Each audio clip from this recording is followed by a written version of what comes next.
Unidos a Contrapunto es un espacio de las dos orillas para debatir los problemas del país, los problemas internacionales, entre distintas opciones, entre distintas alternativas, entre distintos puntos de vista.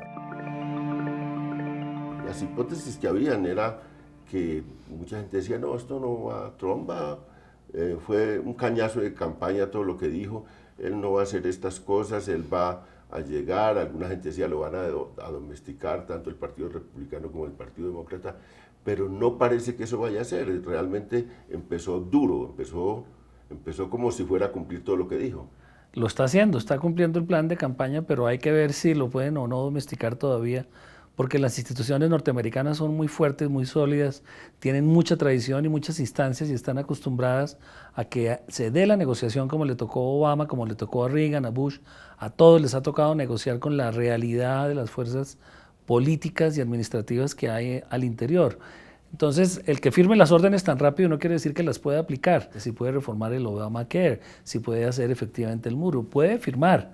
Eso es muy fácil para un presidente, pero ejecutar es muy difícil. Ahora está incendiando la casa, porque bueno, ha desafiado a la prensa norteamericana, está desafiando a los partidos, está desafiando también a los artistas, está desafiando a los migrantes, está desafiando a una parte de Estados Unidos fuerte, está ahí ya empezó un pulso con una parte de Estados Unidos, una parte importante de Estados Unidos, y uno dice, bueno, ¿cuánto esa parte se soportará? Y si él retrocederá ante una ofensiva opositora dura o no retrocederá. O va a cambiar la forma de tomar decisiones políticas, que es basado en su movimiento político que no está estructurado como lo está el Partido Republicano o el mismo Tea Party o los demócratas, sino a través de Twitter y a través de las redes sociales. Es ver si estas redes sociales tienen capacidad realmente de estructurar un poder alterno al tradicional. No tiene miedo al fracaso, ha fracasado muchas veces y ha vuelto y ha triunfado. Y no tiene miedo al ridículo. Y ese rasgo de personalidad es difícil de tener una persona con ese rasgo de personalidad y va para adelante así fracase. Ese conflicto interno va a provocar un desgaste de las fuerzas norteamericanas en el exterior. Va a aprovecharlo China, va a aprovecharlo India, por supuesto Rusia. Sí, porque el incendio no es solo en la casa, el incendio es afuera también. Yo veo que China es como, los mandatarios chinos están ahora como acariciando un gato y mirando a qué hace Estados Unidos, para dónde se mueve. Y cuando Trump habla de recoger la economía hacia el interior, pues ya Apple le dijo, pues sí, pero entonces los productos Apple van a aumentar en un 30% el valor. Por ejemplo, la fórmula que está promoviendo para financiar la supuesta muralla en la frontera con México es subirle el 20% de las importaciones de México, pero es una excusa para subirle el 20% a todas las importaciones globales o que haga el resto del mundo hacia Estados Unidos y quitarle los impuestos a la empresa y a los productores norteamericanos al mismo tiempo, de manera que sean más competitivos en el exterior. Entonces, en la medida en que sí baje los impuestos y que facilite las exportaciones norteamericanas, sí puede conseguir un apoyo económico muy sólido. Ahora, este tema del muro, que eso tiene, digamos, además de todas esas connotaciones económicas, que es lo que más se ha resaltado en el último tiempo, pues tienes un simbolismo muy enorme, no frente a México, frente a toda América Latina. Es, digamos, y a mí me extraña que en esta coyuntura hasta ahora el que haya respondido o se haya visto obligado a responder es solo México, porque eso es duro para toda la región, es como, bueno, hagamos una separación del continente y del hemisferio occidental y entonces yo creo que eso finalmente va a generar una reacción en toda América Latina. Y hay que ver también cuáles son las consecuencias para el proceso de paz en Colombia. Pues ya hubo una primera señal muy fuerte, o dos señales. Una, que salió el delegado de Estados Unidos a las negociaciones de paz con las FARC, lo cambiaron pues de un plumazo, de un momento a otro, y eso pues es la primera señal. La segunda es una cosa un poco descarada, porque dijeron, vamos a revisar los acuerdos, y bueno, revisar los acuerdos de paz de un país para ver si los apoyan o no los apoyan,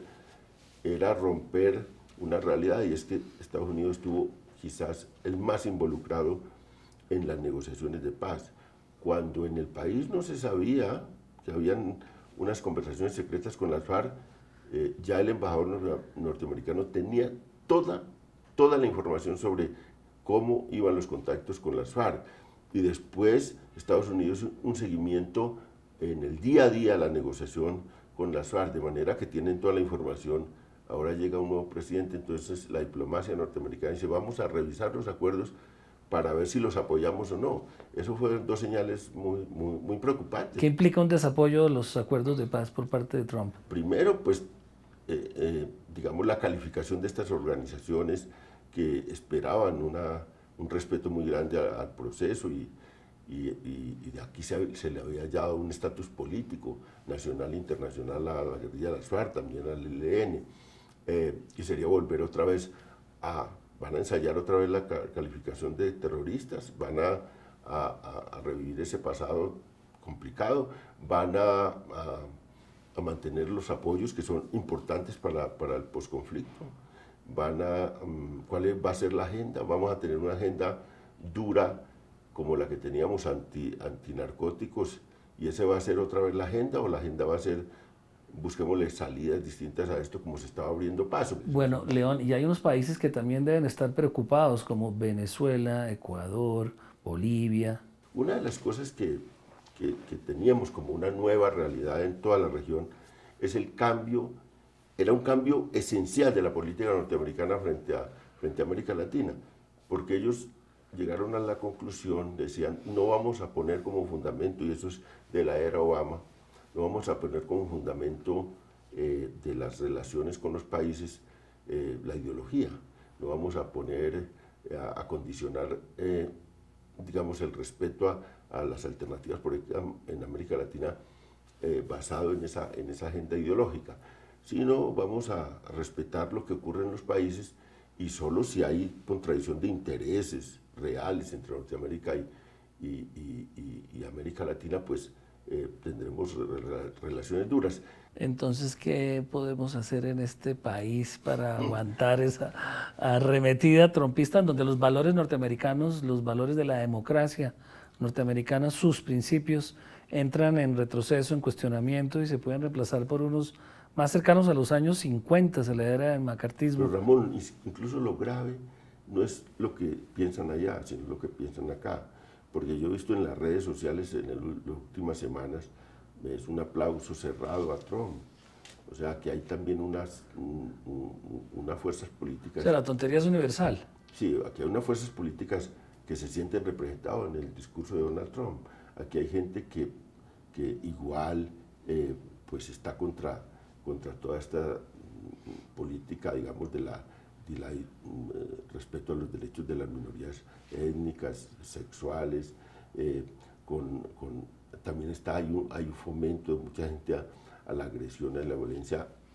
No tenemos nosotros migrantes, digamos, hacia Colombia, pero tenemos un fenómeno de desplazamiento forzado que durante muchos años llegó a las ciudades, y también hay fenómenos de intolerancia frente a eso. Entonces aquí también hay mucha gente de acuerdo con lo que piensa Trump, y eso va a reforzar todas estas corrientes de ultraderecha en Colombia. ¿Y por qué ese apoyo? Porque está cumpliendo promesas, primero que todo, contra la clase política que gobernó tantos años, entonces la gente se siente identificada, o simplemente como reacción al fracaso del neoliberalismo que empobreció a tanta gente y enriqueció tan poquita. El populismo pues juega con unas cosas muy fuertes, digamos, de indignación y descontento de la gente, pero pues el remedio es peor que la enfermedad, digamos. Lo que genera también es normalmente pues una violación de derechos, y sin duda va a ser más acumulación de riqueza en unas manos.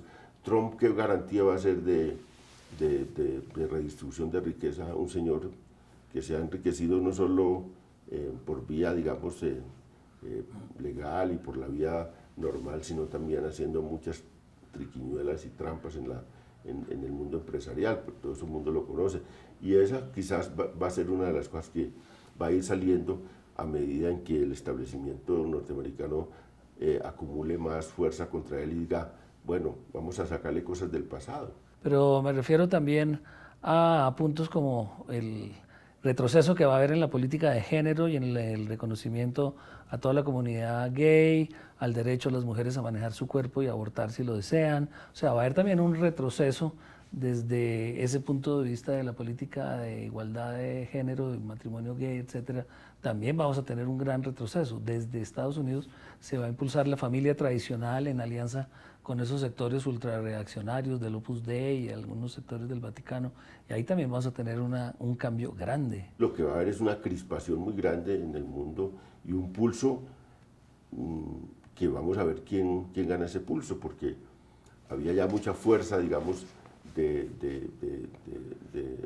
siglo XXI, digamos, de una nueva agenda de derechos y una agenda cultural muy fuerte, que no sabemos vamos para atrás.